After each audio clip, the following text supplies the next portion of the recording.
So I decided that I wanted to be a musician because I couldn't sing, right? So, so I ended up saying, well, I want to be a bass player. So I taught myself how to play bass guitar, joined local bands, got to do some traveling outside the country, and did pretty good. Had a wonderful time doing it.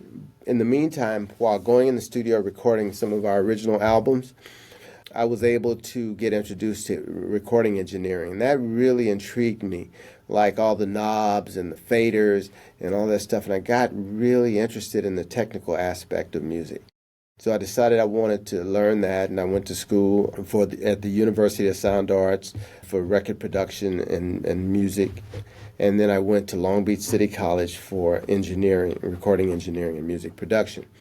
So upon finishing those courses and those classes, I ended up working in some local studios where I was a first engineer. I didn't start as a first, right?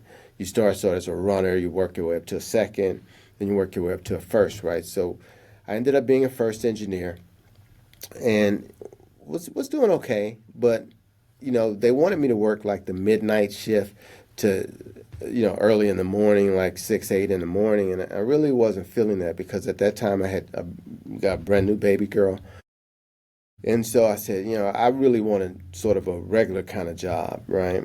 And so I called my sister, who at that time she was the VP of feature production at Universal, and I called my brother Rick Johnson, who was a first assistant director, and I was asking them if some of the same equipment that we used in recording engineering for music was being used in film and television, and they said yeah. So my first entry into sound for film and television was on the production side. I went and I did boom operating and cable management for a couple of mixers, and I liked that. I really enjoyed it, but it was long, grueling days. It was like 12 to 16-hour days.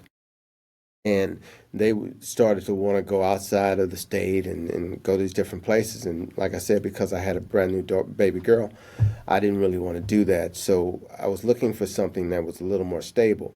So that's when my sister introduced me to a gentleman by the name of J.R. DeLange. And J.R. was the executive vice president of Todd A.L. Studios, which was at that time the biggest audio post-production company in existence, really.